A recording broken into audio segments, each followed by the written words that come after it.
Western Canon by Harold Bloom, The Democratic Age, Canonical Memory in Early Wordsworth in Jane Austen's Persuasion.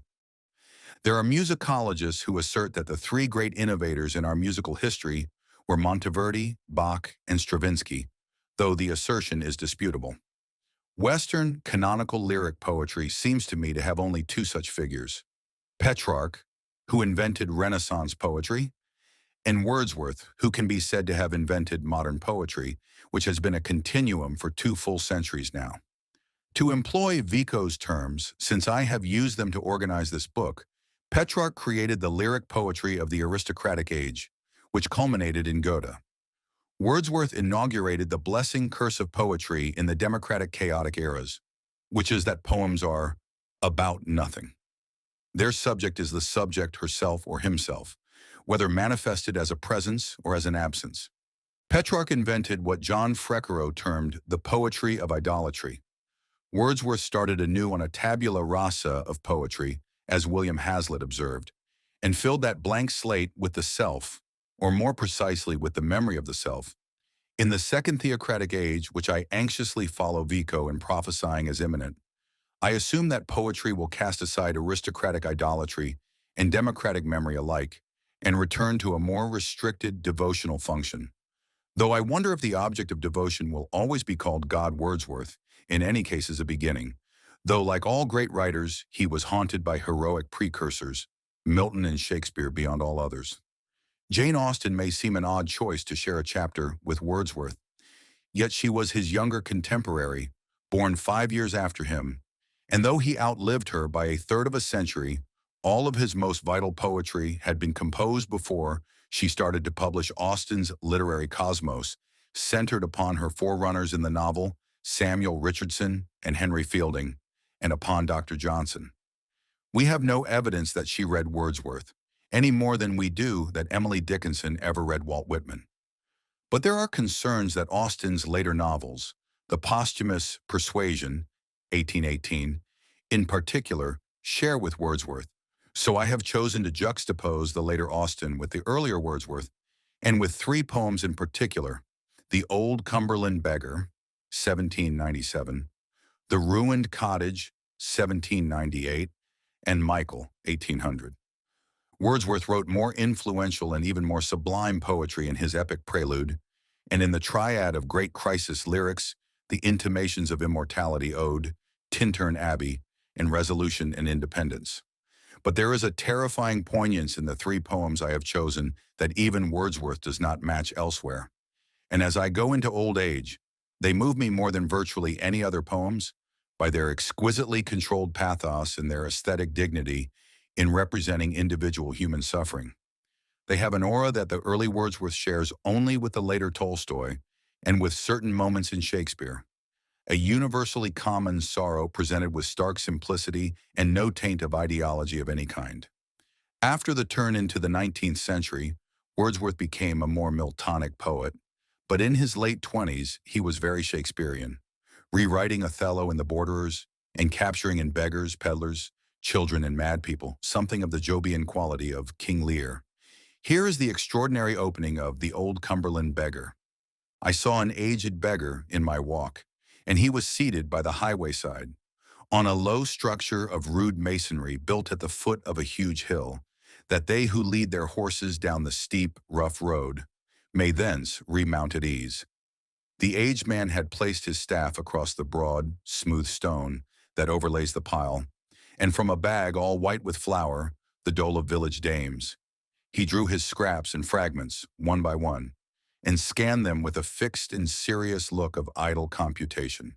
In the sun, upon the second step of that small pile, surrounded by those wild, unpeopled hills, he sat and ate his food in solitude, and ever scattered from his palsied hand, that still attempting to prevent the waste, was baffled still.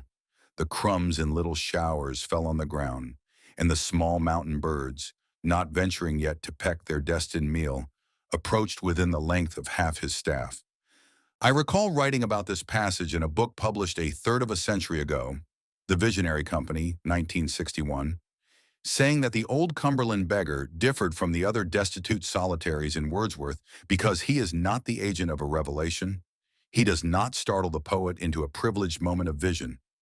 It now seems to me that I was too young to understand, though I was slightly older than Wordsworth was when he wrote the passage.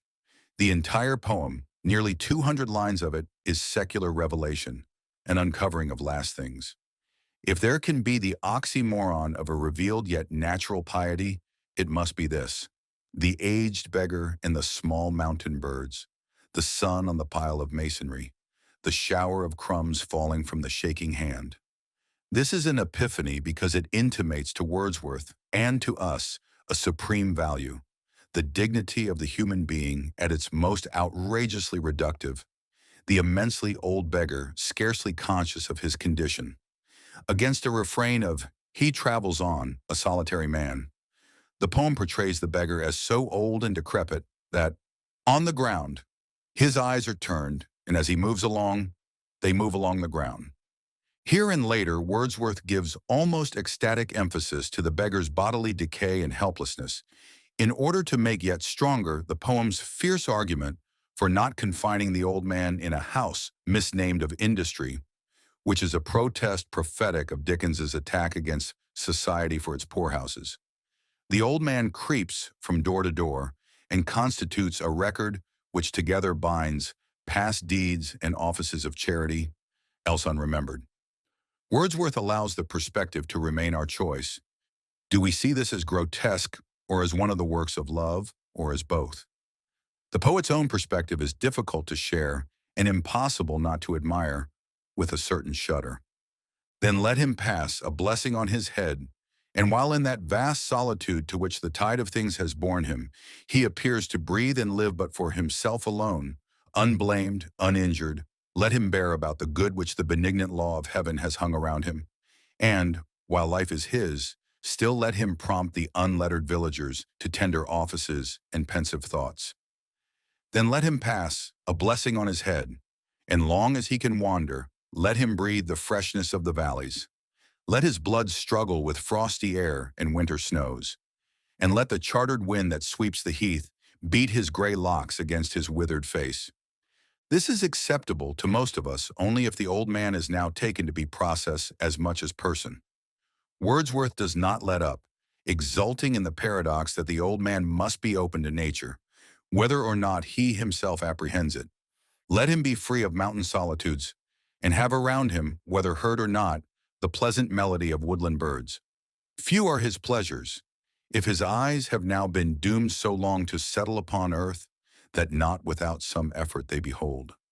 The countenance of the horizontal sun, rising or setting, let the light at least find a free entrance to their languid orbs, and let him, where and when he will, sit down beneath the trees, or on a grassy bank of highway side, and with the little birds share his chance-gathered meal. And finally, as in the eye of nature he has lived, so in the eye of nature let him die. This sublime and peculiar passage moves from "let him be free" to "let him die." And pragmatically, the freedom cannot be more than the freedom to suffer and to die out in the open. The shock of this conclusion is considerable when we ponder it, until we allow the metaphor of the eye of nature its full range and strength. It cannot be just the sun, nor can it be available only through the senses, for the old man is past hearing and sees only the ground beneath his feet. To exalt the old man's will seems fantastic, yet that is exactly what Wordsworth is doing, even though the exercise of the will is reduced to where and when the beggar rests and eats. But this is highly deliberate in the early Wordsworth. Human dignity is indestructible. The will endures. The eye of nature is on you from life to death. In no danger of sentimentality, the poem courts the possibility of brutality in its quest for a natural piety that stands at the border of the preternatural. Wordsworth's originality can hardly be overestimated here. The otherness of the poet's mind is the largest figure that the poem makes. And it is the otherness that I have carried in my head these past 33 years whenever my memory drifts back to the old Cumberland beggar. Robert Frost and Wallace Stevens, in their spookier poems of old age, like Frost's An Old Man's Winter Night and Stevens' long and sluggish lines, recapture something of Wordsworth's otherness, but not its full reverberations. Most readers who know The Ruined Cottage, Wordsworth's Tale of Margaret, have read it in its final, revised form as Book One of The Excursion, 1815. A frigid, long poem except for poor Margaret Wordsworth, worked on The Ruined Cottage from 1797. The best version is clearly the one known to scholars as Manuscript D, 1798, now easily available in both the Oxford and Norton anthologies of English literature, and the text I will use here. The poem's greatest admirer remains its first, Samuel Taylor Coleridge, who wanted to separate it from The Excursion and return it to an independent existence. Is one of the most beautiful poems in the language of The Ruined Cottage. 200 years later, remains a poem of superlative beauty and almost unbearable poignance. There is a current fashion in Anglo-American criticism of the materialist and new historicist varieties, odd mixtures of Marx and Foucault, to condemn Wordsworth for not having remained political enough once he had given up his early support for the French Revolution. By 1797, Wordsworth had surmounted a long political and psychic crisis, and his poems ceased to urge political solutions for social distress. The Old Cumberland Beggar, The Ruined Cottage, Michael, and Wordsworth's other poems that depict the sufferings of the English lower classes are masterpieces of compassion and profound feeling, and only shallow ideologues could reject them on political grounds. Our new breed of academic moralists should reflect upon the reception of Wordsworth's poems by Shelley, politically the Leon Trotsky of his day, or by radicals like Hazlitt and Keats. What Shelley, Hazlitt, and Keats marvelously realized was that Wordsworth had a miraculous genius for teaching one how to feel sympathy for those in all manner of distress. If our academic commissars knew how to read, Wordsworth might humanize them, which is the great program of his poems like The Ruined Cottage. The tale of Margaret is told to Wordsworth by an old wandering peddler, the poet's friend, at the sight of a ruined cottage. 4 naked walls that stared upon each other, with a plot of garden ground now wild. Once the home of Margaret, her husband Robert, and their 2 young children, it has become a desolation. The wanderer, as he comes to be called in The Excursion, so I will use it here, finds in the ruined scene a very personal sorrow, for he and Margaret had loved each other like a father and daughter. Stopping to drink at what had been Margaret's spring, the wanderer confronts loss directly. When I stopped to drink, a spider's web hung to the water's edge, and on the wet and slimy footstone lay the useless fragment of a wooden bowl. It moved my very heart. Strong yet stoical in its grief, this yields to an eloquent outburst of paternal mourning, biblical in its dignity and intensity, as suits the wanderer, a patriarchal figure. The aura of patriarchal in our universities is now so negative that I hasten to explain that I use the word in the context of what Jewish tradition called the virtues of the fathers, and of Abraham and Jacob in particular. What we hear is at once lament for and celebration of Margaret. The day has been when I could never pass this road, but she, who lived within these walls. When I appeared, a daughter's welcome gave me, and I loved her as my own child. O sir, the good die first, and they whose hearts are dry as summer dust burn to the socket. Many a passenger has blessed poor Margaret for her gentle looks, when she upheld the cool refreshment drawn from that forsaken spring, and no one came. But he was welcome. No one went away, but that it seemed she loved him. She is dead, the worm is on her cheek, and this poor hut, stripped of its outward garb of household flowers, of rose and sweetbriar, offers to the wind a cold bare wall whose earthy top is tricked with weeds and the rank speargrass. She is dead, and nettles rot and adders sun themselves, where we have sate together while she nursed her infant at her breast. The unshod colt, the wandering heifer and the potter's ass, finds shelter now within the chimney wall, where I have seen her evening hearthstone blaze, and through the window spread upon the road its cheerful light. You will forgive me, sir, but often on this cottage do I muse, as on a picture, till my wiser mind sinks, yielding to the foolishness of grief. Few passages in Wordsworth, plangent and searching as he often is, reverberate as austerely as, O sir, the good die first, and they whose hearts are dry as summer dust burn to the socket. These lines burned into Shelley's memory and became the epigraph to his long poem, Alastor, where they are implicitly turned against Wordsworth, who was Shelley's poetic father. In the ruined cottage, they serve as epitaph for Margaret, who dies early of her goodness, of the power of her hope, which is the best part of her, and which is nurtured by her memory of goodness, of her life with her husband and children before disaster came.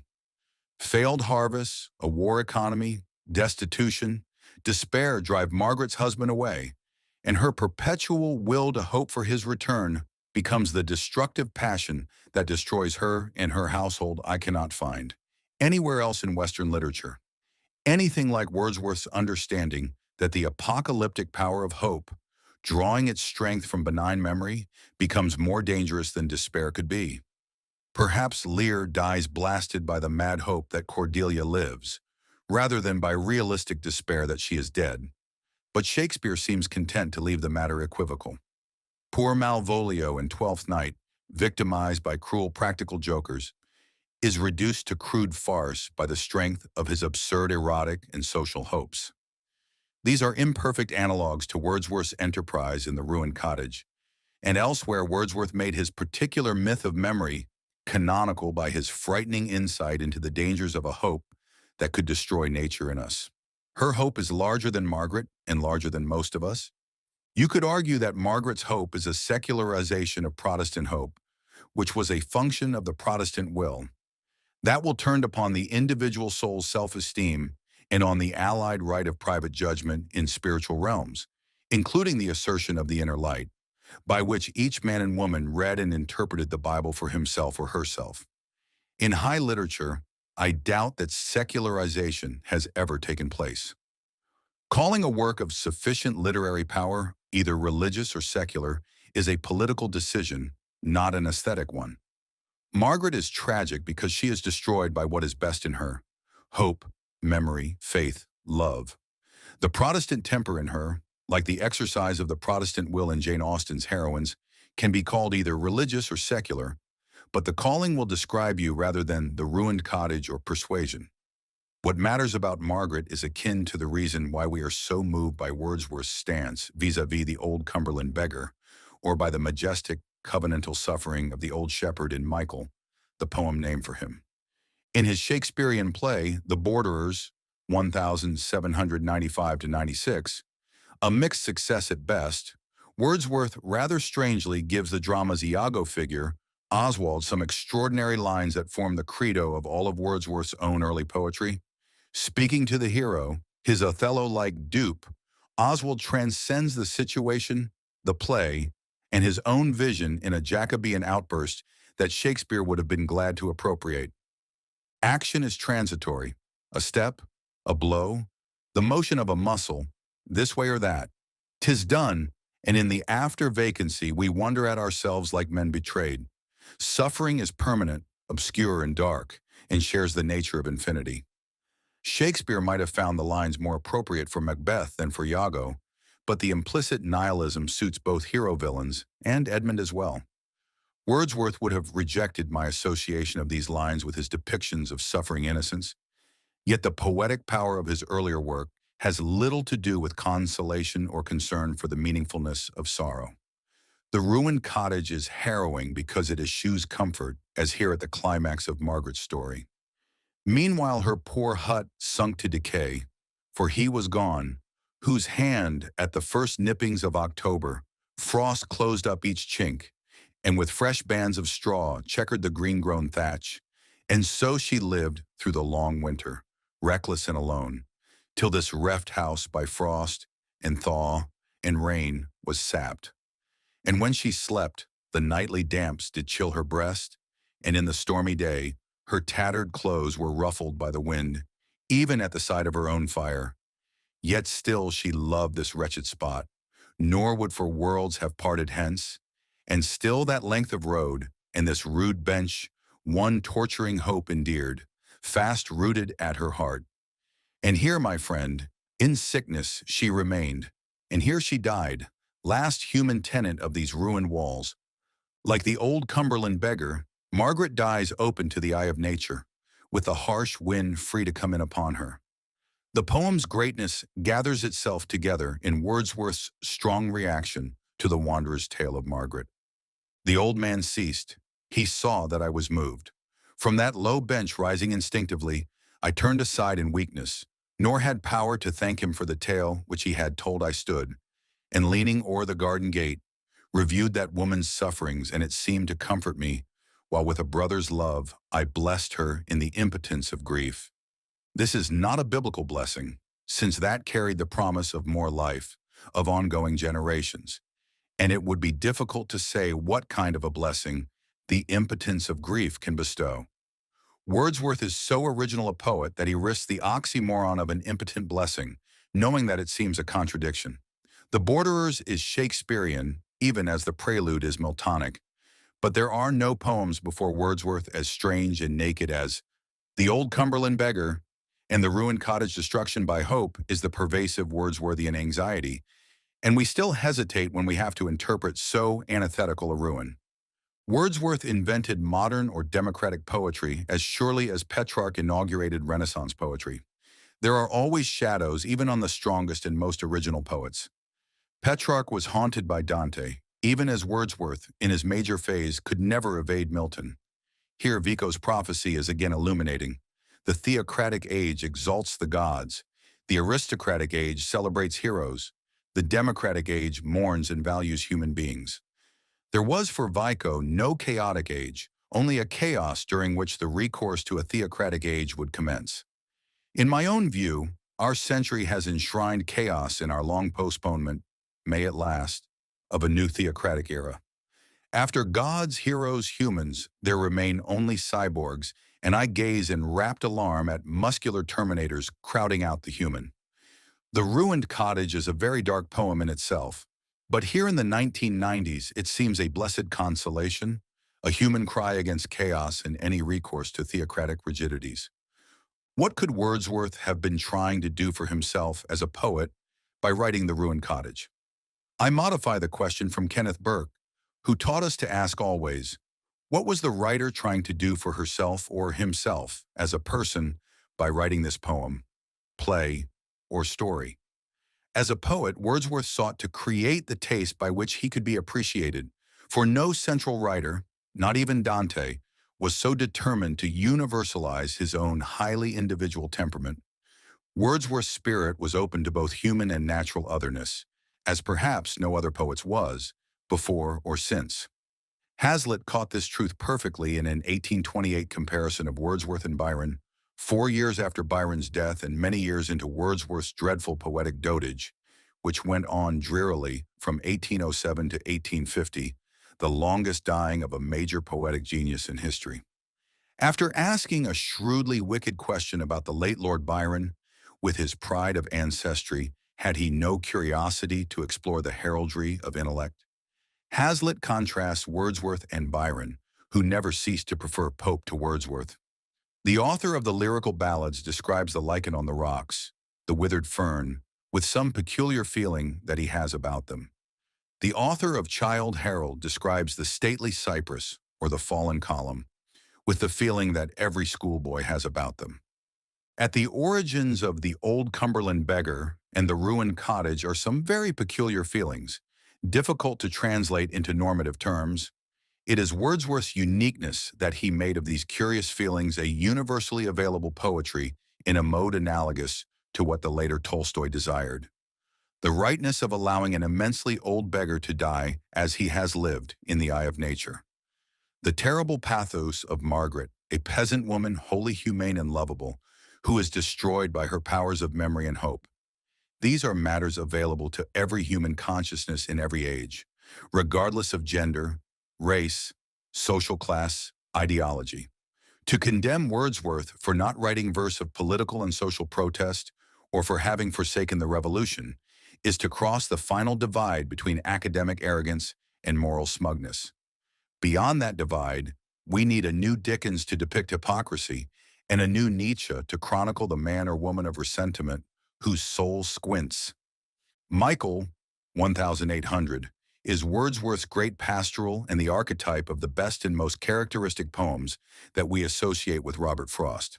The poet of The Death of the Hired Man has his own power of representing a primordial human pathos, but not on the Wordsworthian scale, which challenges even the Yaoist's ability to touch the limits of art. Wordsworth's Michael, at 80 years of age, still a biblical patriarch of force and vigor, is a shepherd who has learned the meaning of all winds, of blasts of every tone. Storms send him up to the mountains to rescue his flocks, and his solitude memorably exalts him. He had been alone amid the heart of many thousand mists that came to him and left him on the heights. His only child, the son of his old age, Luke, bred as a shepherd, is the center of his father's existence. Financial need compels him to send the boy away for a time, to earn his living with a kinsman in the city. To tell the poem's plot like this is to invite the satire of my favorite cinematic work, W.C. Fields's demonic Fatal Glass of Beer, in which Fields's son, the dreadful Chester, goes to the big town and is seduced by college boys into drinking the fatal glass of beer. Immediately intoxicated, Chester breaks the tambourine of a Salvation Army girl, herself a reformed high kicker, from a chorus line. Much affronted, she has recourse to experience and stuns Chester with a single high kick. Inexorably, the incident leads Chester to a life of crime and to eventual extinction at the hands of Paw and Ma Snavely, or W.C. Fields and spouse. Luke is not far from Chester, but the sublime Michael, before Luke's departure, requests that the boy place a single stone to start a new sheepfold, to be completed by his father in the boy's absence, as a covenant between them. After the boy has fallen from virtue and fled to a remote country, we are left, most memorably, with a vision of grief and yet of chiding strength. There is a comfort in the strength of love. "'Twill make a thing endurable, which else would overset the brain or break the heart. I have conversed with more than one who well remember the old man, and what he was years after he had heard this heavy news. His bodily frame had been from youth to age of an unusual strength. Among the rocks he went, and still looked up to sun and cloud, and listened to the wind, and, as before, performed all kinds of labor for his sheep, and for the land, his small inheritance. And to that hollow dell from time to time did he repair, to build the fold of which his flock had need. 'Tis not forgotten yet, the pity which was then in every heart for the old man, and 'tis believed by all that many and many a day he thither went, and never lifted up a single stone." The final line of that passage has been admired from Matthew Arnold on to the Wordsworthians who survived the present fall of the academies. But while it is a remarkable line, I prefer the poem's final verse paragraph, which challenges our memory with a single oak. "There by the sheepfold sometimes was he seen, sitting alone, or with his faithful dog, then old beside him, lying at his feet. The length of full 7 years from time to time, he at the building of his sheepfold wrought, and left the work unfinished when he died. 3 years or little more did Isabel survive her husband. At her death the estate was sold and went into a stranger's hand. The cottage which was named the Evening Star is gone. The plowshare has been through the ground on which it stood. Great changes have been wrought in all the neighborhood. Yet the oak is left that grew beside their door, and the remains of the unfinished sheepfold may be seen beside the boisterous brook of Greenhead Gill.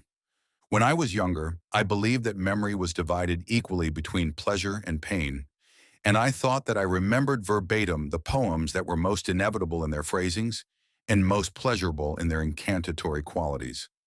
In early old age, I find myself agreeing with Nietzsche, who tended to equate the memorable with the painful.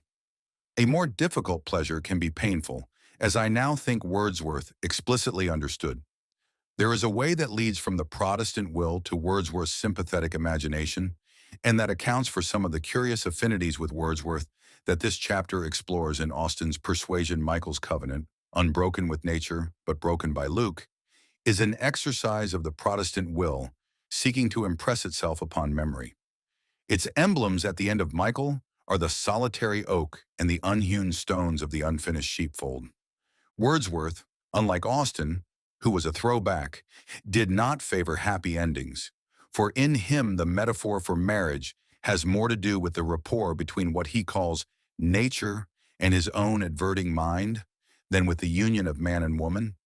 Nature in Wordsworth is the great persuader, and the persuasion is one in which experiential loss is bartered for imaginative gain. The gain in The Old Cumberland Beggar is an exultation not easy to accommodate, but also not easy to forget. The ruined cottage concludes with a blessing that is all loss but fearfully memorable, while Michael also concludes with a vision of utter loss. All that Wordsworth's grim but sublime pastorals give us is canonical memory. Canonical because Wordsworth has practiced the selection for us. He offers himself to us as a Hermes who will tell us what and how to remember, not so that we will be saved or become prudentially wiser, but because only the myth of memory can redress our experiential losses. His lesson, once learned, was canonical. It survived in George Eliot, in Proust, through the mediating figure of Ruskin, and in Beckett, whose Krapp's last tape may be regarded as Wordsworth's last stand, and it survives still, even in this bad time when canonical memory is threatened by aggressive moralizations and by learned ignorance. Persuasion is a word derived from the Latin for advising or urging, for recommending that it is good to perform or not perform a particular action. The word goes back to a root meaning sweet or pleasant, so that the good of performance or non-performance has a tang of taste rather than of moral judgment about it. Jane Austen chose it as the title for her last completed novel. As a title, it recalls Sense and Sensibility or Pride and Prejudice rather than Emma or Mansfield Park. We are given not the name of a person or house and estate, but of an abstraction, a single one in this case. The title's primary reference is to the persuasion of its heroine, Anne Elliot, at the age of 19, by her godmother, Lady Russell, not to marry Captain Frederick Wentworth, a young naval officer. This was, as it turns out, very bad advice, and after 8 years, it is mended by Anne and Captain Wentworth. As with all of Austen's ironic comedies, matters end happily for the heroine. And yet, each time I finish a rereading of this perfect novel, I feel very sad. This does not appear to be my personal vagary. When I ask my friends and students about their experience of the book, they frequently mention a sadness which they also associate with persuasion. More even than with Mansfield Park, Anne Elliot, a quietly eloquent being, is a self-reliant character, in no way forlorn, and her sense of self never falters. It is not her sadness we feel as we conclude the book. It is the novel's somberness that impresses us. The sadness enriches what I would call the novel's canonical persuasiveness, its way of showing us its extraordinary aesthetic distinction. Persuasion is among novels what Anne Elliot is among novelistic characters, a strong but subdued outrider. The book and the character are not colorful or vivacious. Elizabeth Bennet of Pride and Prejudice and Emma Woodhouse of Emma have a verve to them that initially seems lacking in Anne Elliot, which may be what Austen meant when she said that Anne was almost too good for me. Anne is really almost too subtle for us, though not for Wentworth, who has something of an occult wavelength to her Juliet McMaster notes, the kind of oblique communication that constantly goes on between Anne Elliot and Captain Wentworth, where, though they seldom speak to each other, each constantly understands the full import of the other's speech better than their interlocutors do. That kind of communication and persuasion depends upon deep affection, a word that Austen values over love. Affection between woman and man, in Austen, is the more profound and lasting emotion. I think it is not too much to say that Anne Elliot, though subdued, is the creation for whom Austen herself must have felt the most affection, because she lavished her own gifts upon Anne. Henry James insisted that the novelist must be a sensibility upon which absolutely nothing is lost. By that test, clearly a limited one, only Austen, George Eliot, and James himself, among all those writing in English, would join Stendhal, Flaubert, and Tolstoy in a rather restricted pantheon. Anne Elliot may well be the one character in all of prose fiction upon whom nothing is lost, though she is in no danger of turning into a novelist. The most accurate estimate of Anne Elliot that I have seen is by Stuart Tave. Nobody hears Anne, nobody sees her, but it is she who is ever at the center. It is through her ears, eyes, and mind that we are made to care for what is happening. If nobody is much aware of her, she is very much aware of everyone else, and she perceives what is happening to them when they are ignorant of themselves. She reads Wentworth's mind with the coming troubles he is causing for others and himself, before those consequences bring the information to him. The aesthetic dangers attendant upon such a paragon are palpable. How does a novelist make such a character persuasive? Poldy, in Joyce's Ulysses, is overwhelmingly persuasive because he is so complete a person, which was the largest of Joyce's intentions. Austen's ironic mode does not sanction the representation of completeness. We do not accompany her characters to the bedroom, the kitchen, the privy. What Austen parodies in Sense and Sensibility she raises to an apotheosis in Persuasion, the sublimity of a particular, inwardly isolated sensibility. Anne Elliot is hardly the only figure in Austen who has an understanding heart. Her difference is in her almost preternatural acuteness of perception of others and of the self, which are surely the qualities that most distinguish Austen as a novelist. Anne Elliot is to Austen's work what Rosalind of As You Like It is to Shakespeare's. The character who almost reaches the mastery of perspective that can be available only to the novelist or playwright. Lest all dramatic quality be lost from the novel or play, C.L. Barber memorably emphasized this limitation. The dramatist tends to show us one thing at a time, and to realize that one thing, in its moment, to the full. His characters go to extremes, comical as well as serious, and no character, not even a Rosalind, is in a position to see all around the play, and so be completely poised, for if this were so, the play would cease to be dramatic. I like to turn Barber's point in the other direction, more even than Hamlet or Falstaff, or than Elizabeth Bennet, or than Fanny Price in Mansfield Park. Rosalind and Anne Elliot are almost completely poised, nearly able to see all around the play and the novel. Their poise cannot transcend perspectivizing completely, but Rosalind's wit and Anne's sensibility, both balanced and free of either excessive aggressivity or defensiveness, enable them to share more of their creator's poise than we ever come to do. Austen never loses dramatic intensity. We share Anne's anxiety concerning Wentworth's renewed intentions until the novel's conclusion. But we rely upon Anne as we should rely upon Rosalind. Critics would see the rancidity of Touchstone as clearly as they see the vanity of Jacques if they placed more confidence in Rosalind's reactions to everyone else in the play, as well as to herself. Anne Elliot's reactions have the same winning authority. We must try to give the weight to her words that is not extended by the other persons in the novel, except for Wentworth. Stuart Tave's point, like Barber's, is accurate even when turned in the other direction.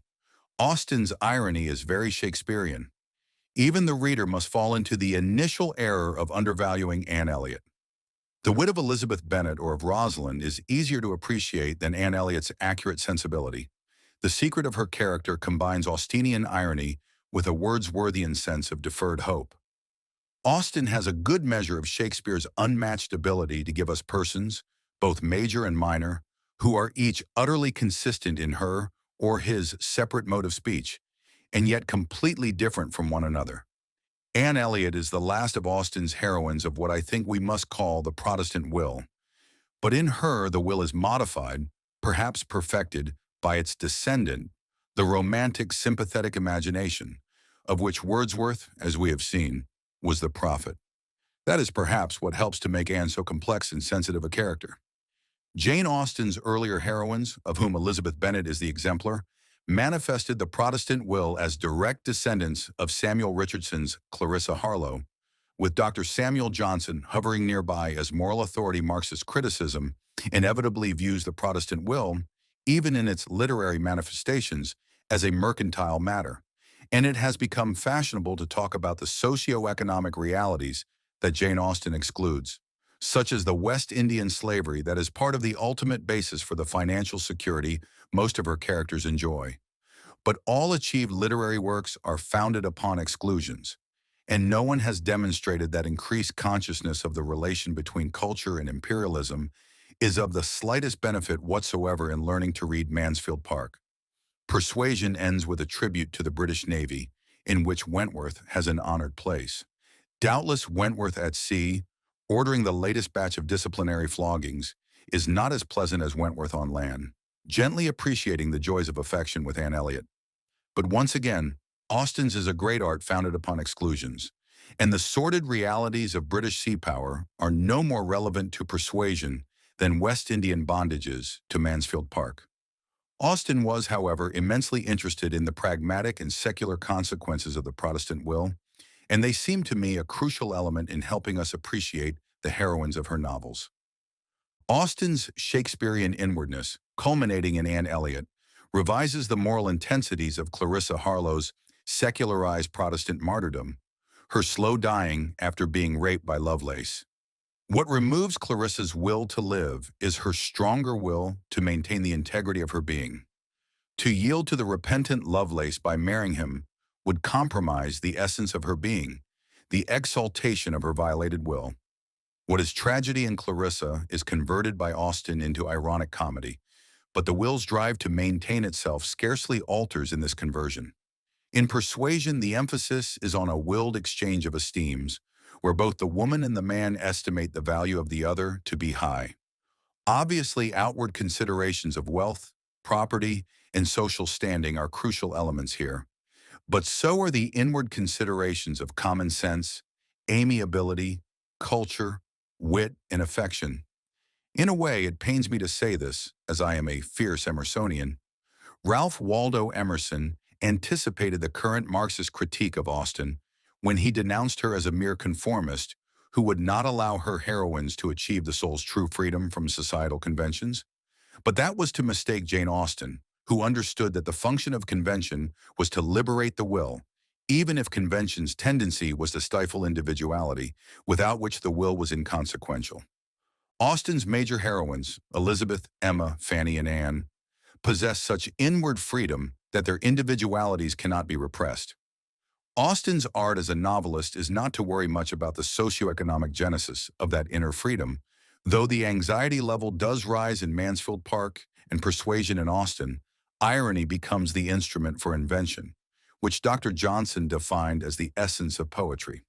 A conception of inward freedom that centers upon a refusal to accept esteem, except from one upon whom one has conferred esteem, is a conception of the highest degree of irony. The supreme comic scene in all of Austen must be Elizabeth's rejection of Darcy's first marriage proposal, where the ironies of the dialectic of will and esteem become very nearly outrageous. That high comedy, which continued in Emma, is somewhat chastened in Mansfield Park, and then becomes something else, unmistakable but difficult to name, in Persuasion, where Austen has become so conscious a master that she seems to have changed the nature of willing, as though it, too, could be persuaded to become a rarer, more disinterested act of the self. No one has suggested that Jane Austen becomes a high romantic in Persuasion. Her poet remained William Cowper, not Wordsworth, and her favorite prose writer was always Dr. Johnson. But her severe distrust of imagination and of romantic love, so prevalent in the earlier novels, is not a factor in Persuasion. Anne and Wentworth maintain their affection for each other throughout 8 years of hopeless separation, and each has the power of imagination to conceive of a triumphant reconciliation. This is the material for a romance, not for an ironical novel. The ironies of Persuasion are frequently pungent, but they are almost never directed at Anne Elliot and only rarely at Captain Wentworth. There is a difficult relation between Austen's repression of her characteristic irony about her protagonists and a certain previously unheard plangency that hovers throughout Persuasion. Despite Anne's faith in herself, she is very vulnerable to the anxiety, which she never allows herself to express, of an unlived life in which the potential loss transcends, yet includes sexual unfulfillment. I can recall only one critic, the Australian Anne Molan, who emphasizes what Austen strongly implies, that Anne is a passionate woman, and against her will, her heart keeps asserting its demand for fulfillment. Since Anne had refused Wentworth her esteem 8 years before, she feels a necessity to withhold her will, and thus becomes the first Austen heroine whose will and imagination are antithetical. Although Austen's overt affinities remained with the aristocratic age, her authenticity as a writer impelled her, in Persuasion, a long way toward the burgeoning democratic age, or Romanticism, as we used to call it. There is no civil war within Anne Elliot's psyche or within Austen's, but there is the emergent sadness of a schism in the self, with memory taking the side of imagination in an alliance against the will. The almost Wordsworthian power of memory in both Anne and Wentworth has been noted by Jean Ruff. Since Austen was anything but an accidental novelist, we might ask why she chose to found Persuasion upon a mutual nostalgia. After all, the rejected Wentworth is even less inclined to will a renewed affection than Anne is, and yet the fusion of memory and imagination triumphs over his will also. Was this a relaxation of the will in Jane Austen herself? Since she returns to her earlier mode in Sanditon, her unfinished novel begun after Persuasion was completed, it may be that the story of Anne Elliot was an excursion or indulgence for the novelist. The parallels between Wordsworth and Persuasion are limited but real. High romantic novels in England, whether of the Byronic kind like Jane Eyre in Wuthering Heights, or of a Wordsworthian sort like Adam Bede, are a distinctly later development. The ethos of the Austen heroine does not change in Persuasion, but she is certainly a more problematic being, tinged with a new sadness concerning life's limits. It may be that the elegant pathos Persuasion sometimes courts has a connection to Jane Austen's own ill health, her intimations of her early death. Stuart Tave, comparing Wordsworth and Austen, shrewdly noted that both were poets of marriage, and both also possessed a sense of duty understood and deeply felt by those who see the integrity and peace of their own lives as essentially bound to the lives of others, and see the lives of all in a more than merely social order. Expanding Tave's insight, Susan Morgan pointed to the particular affinity between Austen's Emma and Wordsworth's great ode, Intimations of Immortality from Recollections of Earliest Childhood. The growth of the individual consciousness, involving both gain and loss for Wordsworth, but only gain for Austen, is the shared subject. Emma's consciousness certainly does develop, and she undergoes a quasi-Wordsworthian transformation from the pleasures of near solipsism to the more difficult pleasures of sympathy for others. Anne Elliot, far more mature from the beginning, scarcely needs to grow in consciousness. Her long-lamented rejection of Wentworth insulates her against the destructiveness of hope, which we have seen to be the frightening emphasis of the earlier Wordsworth, particularly in the story of Poor Margaret. Instead of hope, there is a complex of emotions, expressed by Austen with her customary skill. How eloquent could Anne Elliot have been? How eloquent at least were her wishes on the side of early warm attachment and a cheerful confidence in futurity against that over-anxious caution which seems to insult exertion and distrust providence. She had been forced into prudence in her youth. She learned romance as she grew older, the natural sequel of an unnatural beginning. Here, learning romance is wholly retrospective. Anne no longer regards it as being available to her, and indeed Wentworth returns, still resentful after 8 years, and reflects that Anne's power with him is gone forever. The qualities of decision and confidence that make him a superb naval commander are precisely what he condemns her for lacking. With almost too meticulous a craft, Austen traces his gradual retreat from this position, as the power of memory increases its dominance over him, and as he learns that his jilted sense of her as being unable to act is quite mistaken. It is a beautiful irony that he needs to undergo a process of self-persuasion while Anne waits, without even knowing that she is waiting or that there is anything that could rekindle her hope. The comedy of this is gently sad, as the reader waits also, reflecting upon how large a part contingency plays in the matter. While the pre-Socratics and Freud agree that there are no accidents, Austen thinks differently. Character is fate for her also, but fate, once activated, tends to evade character in so overdetermined a social context as Austen's world. In rereading Persuasion, though I remember the happy conclusion, I nevertheless feel anxiety as Wentworth and Anne circle away from each other in spite of themselves. The reader is not totally persuaded of a satisfactory interview until Anne reads Wentworth's quite agonized letter to her. I can listen no longer in silence. I must speak to you by such means as are within my reach. You pierce my soul. I am half agony, half hope. Tell me not that I am too late, that such precious feelings are gone forever. I offer myself to you again with a heart more your own than when you almost broke it 8 years and a half ago. Dare not say that man forgets sooner than woman, that his love has an earlier death. I have loved none but you. Unjust I may have been, weak and resentful I have been, but never inconstant. You alone have brought me to Bath.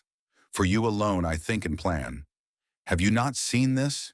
Can you fail to have understood my wishes? I had not waited even these 10 days could I have read your feelings, as I think you must have penetrated mine. I can hardly write. I am every instant hearing something which overpowers me. You sink your voice, but I can distinguish the tones of that voice when they would be lost on others. Too good, too excellent creature. You do us justice indeed. You do believe that there is true attachment and constancy among men.